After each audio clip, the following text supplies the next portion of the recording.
இது வரைக்கும் என் பேத்தி கிடைக்காத சந்தோஷம் எல்லாம் இனிமேலாவது அவளுக்கு கிடைக்கட்டும். விஜய், மணி 3 போகுது. நீ அம்மாவை ஸ்கூல்ல இருந்து கூப்பிட போகல? இல்ல சித்தி, அவ ஈவினிங் காவேரி கூட அவங்க வீட்டுக்கு தான் போறா. அது சரி, அம்மா தன்னோட குழந்தை தானே காவேரிக்கும், காவேரி தான் தன் அம்மான்னு அம்மாவுக்கும் தெரியாதப்பவே இப்படி. காவேரிக்கு பழசெல்லாம் ஞாபகம் வந்து எல்லா உண்மையும் தெரிய வந்துட்டா இன்னும் என்னென்ன ஆகுமோ. நீங்க சும்மா இருங்க. மொத்தமா உன்னையும் குழந்தையையும் எங்க கிட்ட இருந்து அவங்க பக்கம் இழுக்க நிறைய வாய்ப்பு இருக்குப்பா. அப்படி எதுவும் நடந்துருச்சுன்னா எங்களெல்லாம் மறந்துடாத விஜய். நாங்களும் உன் சொந்தம் தான். குழந்தை மேல எங்களுக்கும் எல்லா உரிமையும் இருக்குப்பா. ஏங்க, எதுக்கு இப்ப தேவையில்லாதெல்லாம் பேசிட்டு இருக்கீங்க? உங்க ஃப்ரெண்டை யாரையோ பார்க்கணும்னு சொன்னீங்கல்ல, சீக்கிரம் போயிட்டு வாங்க. சரி சரி, விரட்டாத, கிளம்புறேன்.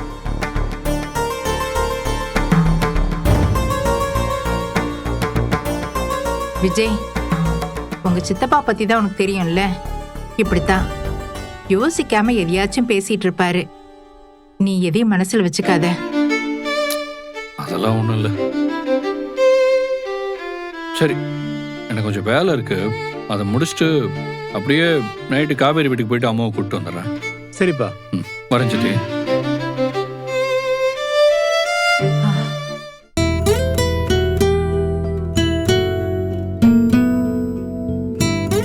காவேரி, நானும் நீ ஸ்கூல் விட்டு வந்ததுல இருந்து பாக்குறேன். ஏன் இப்படி மூஞ்ச தூக்கி வச்சுக்கிட்டு உட்காந்துக்கிட்டு இருக்க? என்னாச்சுடி? மா, எனக்கு ஏற்கனவே இன்னைக்கு ஸ்கூல்ல 1008 டென்ஷன். இதுல நீ வேற கேள்வி கேட்டு என்ன கடுப்பேத்தாத. நான் இப்ப என்ன கேட்டேன்னு இப்படி கோவப்படுற? மா,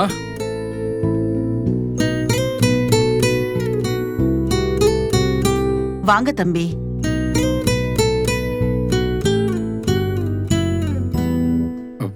என்ன, நான் அதுவும் வரக்கூடாத நேரத்துல வந்துட்டேனா? காவேரி மிஸ் வேற ரொம்ப கோவமா இருக்காங்க போல. அவ எப்பவுமே இப்படிதான் தம்பி. வெளியில யார் மேலயோ இருக்கிற கோவத்தை எல்லாம் வீட்டுல என்கிட்டதான் வந்து காட்டுவா. நீங்க உட்காருங்க. இருங்க தம்பி, நான் போய் காஃபி போட்டு எடுத்துட்டு வரேன். அதெல்லாம் ஒண்ணு வேண்டாமா, அப்படியே கிளம்ப வேண்டியதான். மா, நான் ரூம்ல இருக்கேன். காவேரி மிஸ், அம்மா எங்க இருக்கா? ரூம்ல இருக்காளா?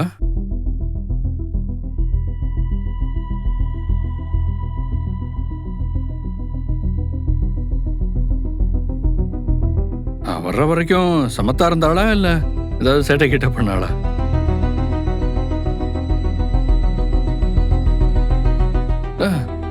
அவ தூங்கிட்டு இருந்தா கூட பரவாயில்ல மிஸ், நான் அப்படியே தூக்கிட்டு போயிடுவேன். ரூம்ல தானே இருக்கா? தம்பி, அம்மு இங்க இல்லையே. இங்க இல்லையா? ஆமா தம்பி, நீங்க மட்டும் வந்திருக்கீங்க, குழந்தைய கூட்டிட்டு வரலையான்னு நான் உங்களை கேட்கலான்னு வந்தா நீங்க அவளை தேடி இங்க வந்திருக்கேன்னு சொல்றீங்க. இல்ல, அவ ஸ்கூல் முடிஞ்சு இங்க வரேன்னு தான் சொல்லியிருந்தா. அதனாலதான் ஸ்கூலுக்கு போகாம நேரா இங்க வந்தேன்.